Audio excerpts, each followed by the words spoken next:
Las 7:36. Marilena Núñez. Gracias, Julio. Buenos días. Y qué bueno que estás acá y por los resultados de ese chequeo anual que se hace, Julio. Habrá Julio por mucho rato. No solamente para el 20, como decía Hipólito, 20, 24, 28, por mucho más allá del 44.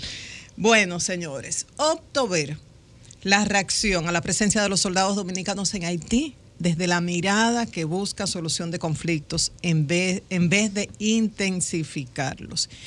Y con el enfoque de la comprensión, de comprender a dos pueblos que han estado enfrentados durante siglos y por eso hay muchas heridas no cicatrizadas, muchas sensibilidades y mucho celo.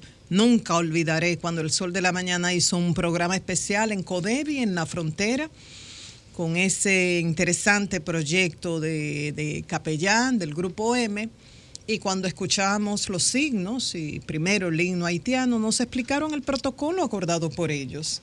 Cuando están en la frontera, territorio dominicano, primero el himno dominicano, territorio haitiano, primero el himno haitiano, y punto. Pero hay que entender que está esa sensibilidad.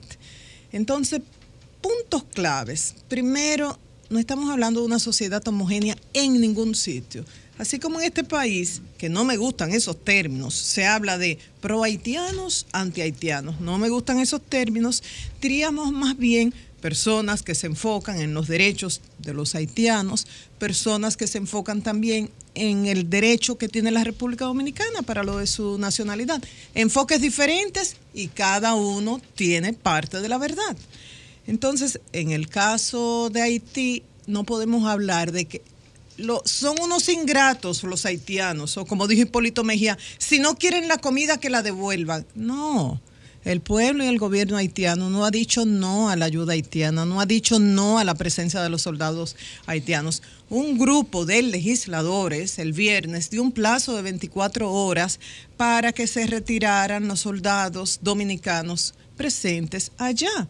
Y hay que entender el contexto. Estamos hablando de políticos que en estos momentos se están disputando el control de ese país para las próximas elecciones o el método que se busca, porque estas elecciones han sido pospuestas en varias ocasiones. Pero hay también de por medio intereses económicos, porque ellos no solamente hablaban de una invasión pacífica, militar, dominicana en Haití, sino también hablaban de invasión de productos dominicanos cuya entrada por tierra estaba vedada. Entonces, hay intereses económicos de por medio. Entonces, esto ocurre el viernes y ya el sábado se dice que no hay soldados dominicanos en Haití. Pero hay que hablar de seguridad. En un país en crisis, en un país de saqueos, República Dominicana o cualquier país del mundo se puede dar el lujo de mandar una ayuda sin protegerla. No, pero ahí está lo que pasó con un camión fletado por el Programa Mundial de Alimentos el sábado cargado de alimentos. ¿Qué hacen? Desesperados por el hambre, ponen barricadas y saquean estos camiones. Este saqueo, este incidente tuvo que ser enfrentado por los llamados cascos azules con bombas lacrimógenas y los habitantes respondieron a pedradas. Este incidente se produjo horas antes de llegar Ban Ki-moon de Naciones Unidas a Haití. Eso es lo que está pasando. Se habla de protocolo. Si vas a mandar soldados militares a cualquier país y mucho más un país con el cual se han tenido serios conflictos, como Haití, tienes que cumplir un protocolo. ¿Y cuál es el protocolo cuando hay una emergencia? ¿Cuál es el protocolo cuando hay cientos de personas en un campo de fútbol en comunidades aisladas en el suroeste de Haití que tienen días sin comer y sin tomar agua? Que dicen las autoridades locales, aquellos que no mató Matthew, los va a matar el hambre. ¿De qué protocolo estamos hablando? Podemos esperar 2 o 3 días a que el Parlamento haitiano autorice la presencia de estos soldados dominicanos para que garanticen su ayuda, sus equipos pesados, la protección de los alimentos y demás. ¿O podemos permitirles a los dominicanos que lleven su propia protección? otra cosa. Cuando el presidente Medina, en una visita casi sorpresa, como aquí se dijo, a Haití, preguntó al presidente Privet, ¿qué ustedes necesitan? El presidente no estaba solo. El presidente estaba junto a funcionarios del gobierno, estaba junto a empresarios y junto a los que presiden ambas cámaras en el Parlamento haitiano.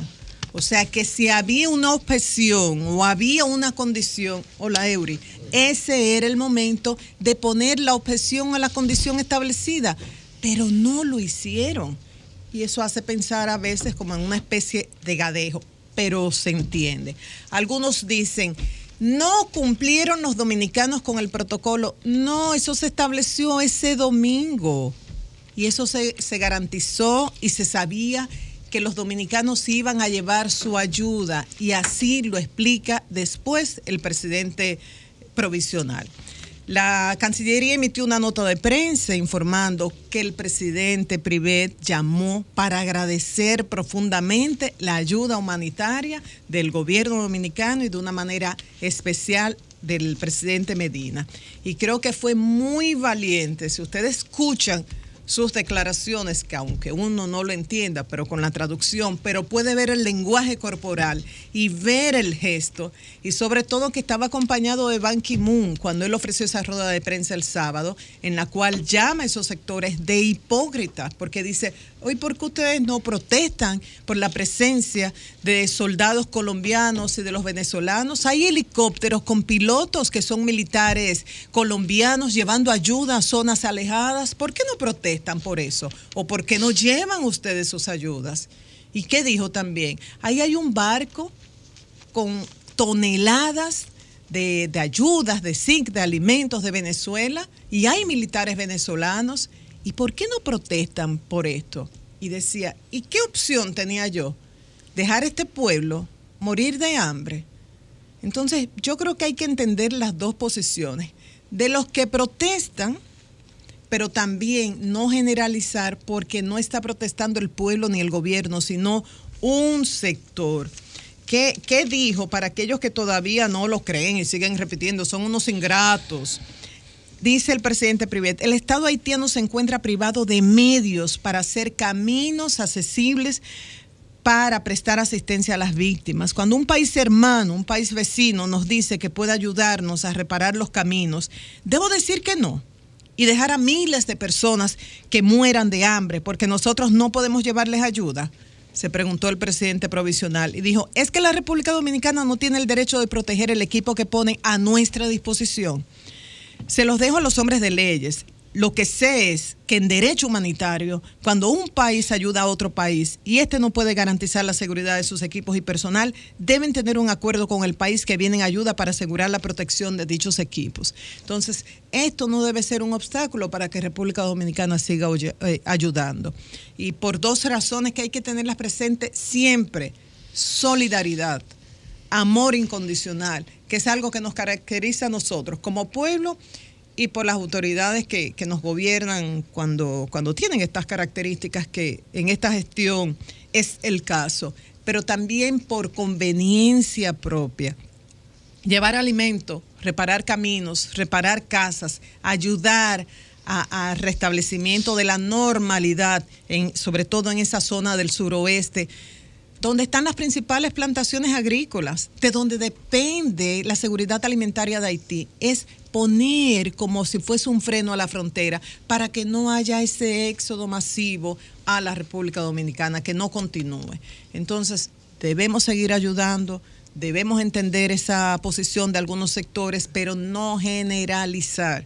El embajador, yo creo que el gobierno dominicano hizo bien. Se acordó en esa reunión del domingo pasado enviar esto. No se cumplió con el protocolo, quizás como en otros casos, porque se trataba de algo de emergencia, y habló muy claro también el embajador dominicano en Haití, Rubén Silly. Él emitió un comunicado que dijo, es muy desafortunado que de los dos lados de la isla todavía haya personas que siguen vendiendo la fantasía del caballo de Troya para intimidar y generar miedo entre sus respectivas poblaciones. Mientras tanto, acá, ya para terminar, a Maurice, recordar que hay 9 provincias en alerta verde por la presencia de dos vaguadas que van a provocar fuertes aguaceros en los próximos días y también que el gobierno mantiene la ayuda a las 49 familias damnificadas por la crecida del río Moca, y esto incluye el alquiler de viviendas mientras el INVI le construye las viviendas definitivas a Maurice.